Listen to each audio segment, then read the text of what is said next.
ಹಳೆಯ ತೋಟಕ್ಕೆ ಮಣ್ಣು, ರೈತನ ಜೀವನ. ಈ ತೋಟದ ಕೆಲಸ ಮಣ್ಣನ್ನು ಮಾಡೋದು. ಕಾದಿಗೆ ಇದ್ದಲ್ಲಿ ಮಣ್ಣು ಹಾಕಿ ಮಧ್ಯ ಕಾದಿಗೆ ತೆಗಿಬೇಕು. ಈಗ ಅದಲ ಬದಲಿ ಮಾಡೋದು. ಹಳೆ ಕಾದಿಗೆ ಇದ್ದಲ್ಲಿ ಬಾಳೆ ಗೆಡ್ಡೆಯನ್ನು ಹಾಕಿ ಮುಚ್ಚಿಬಿಡು. JCB ಒಳಗೆ ಇದನ್ನು ಮಿನಿ ಹಿಟಾಚಿ ಒಳಗೆ ಈ ಕೆಲಸ ಮಾಡೋದು. ಈ ರೀತಿ ಆಗುತ್ತೆ ಲಾಸ್ಟು. ಇದು 18 ವರ್ಷದ ತೋಟ. 18 ವರ್ಷ ಆಯಿತು ಇದು ತೋಟಕ್ಕೆ. ಇದು ಮಧ್ಯ ಕಾದಿಗೆ ಇತ್ತು, ಅದನ್ನು ಬದಲಿ ಮಾಡಿ ಪಕ್ಕಕ್ಕೆ ಕಾದಿಗೆ ತೆಗೆದಿದ್ದಾರೆ. ಕಾದಿಗೆದಿದ್ದು ಇದಕ್ಕೆ ಮಣ್ಣು ಹಾಕಿ ಮುಚ್ಚಿ ಇದು ಈ ಕಡೆ ಕಾದಿಗೆ, ಈ ರೀತಿ ಕಾದಿಗೆ. ಹಳೆ ಕಾದಿಗೆಗೆ ಬಾಳೆಗಡ್ಡೆ ರೆಡಿಯಾಗಿದ್ದು ಮಣ್ಣು ಹಾಕಾಗಿದೆ.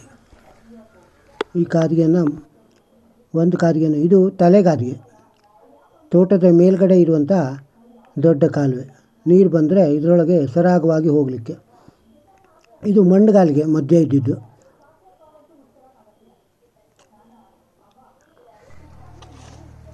JCB ಹೊಡೆದು ಹಿಟಾಚಿಯೊಳಗೆ ಕಾದಿಗೆ ತೆಗಿತಾ ಇದ್ದಾರೆ. ಈಗ ಮುಕ್ತಾಯ ಹಂತದಲ್ಲಿದೆ.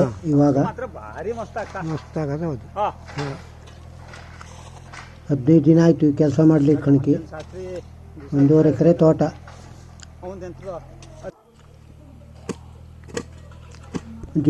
ಹಿಟಾಚಿಯೊಳಗೆ ಕಾದಿಗೆ ತೆಗಿತದೆ ಅದು. ಆದರೆ ಮಣ್ಣನ್ನು ಸ್ವಲ್ಪ ನಾವು ತೆಗಿಬೇಕಾಗ್ತದೆ.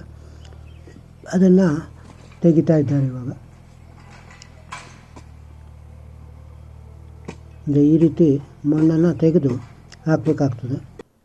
ಇದು ಮನುಷ್ಯರಿಂದ ಮಾಡಲಿಕ್ಕೆ ಹೋದರೆ 1-2 ತಿಂಗಳ ಬೇಕಾಗ್ತದೆ ಮತ್ತು ಖರ್ಚು ಹೆಚ್ಚಿಗೆ ಬರ್ಬೋದು. ಇದು ಹಿಟಾಚಿಯೊಳಗಾಗಿದ್ದಕ್ಕೆ ಖರ್ಚು ಸ್ವಲ್ಪ ಕಡಿಮೆ ಆಗ್ಬೋದೇನೋ ಅಂತ. ಬೇರೆ ಕಡೆ ಮಣ್ಣನ್ನು ಟ್ಯಾಕ್ಟ್ರ್ ಮೇಲೆ ಇಲ್ಲಿ ಹೊಡೆದಾಗದೆ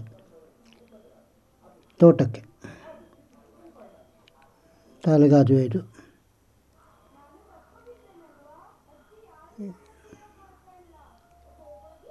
ನೀರು ಕುಡಿತಾ ಇದ್ದಾರೆ ಇವಾಗ. ರೆಸ್ಟ್.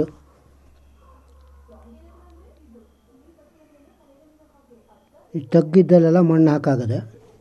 ಈಗ ಕಾದಿಗೆ ಈ ರೀತಿ ಬರ್ತದೆ. ಆದಮೇಲೆ ಇದು ಟ್ಯಾಕ್ಟ್ರ್ ಮೇಲೆ ಮಣ್ಣು ಅಲ್ಲಿಂದ ಹೊಡ್ಕೋತ ಬಂದಿದ್ದು. ಇಲ್ಲೆಲ್ಲ ಮಣ್ಣು ಇನ್ನೂ ಬರಬೇಕು.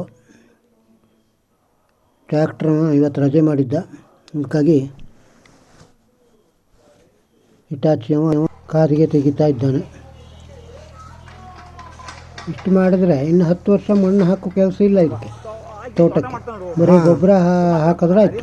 ಮಸ್ತಾಗದ. ಹೌದು, ತೋಟದ ಕೆಲಸ ನೋಡ್ತಾ ಇದ್ರಲ್ಲಿ ಈ ವಿಡಿಯೋಕ್ಕೊಂದು ಲೈಕ್ ಕೊಡಿ, ಬೇರೆಯವಕ್ಕೂ ಶೇರ್ ಮಾಡ್ರ. ನಮಸ್ಕಾರ.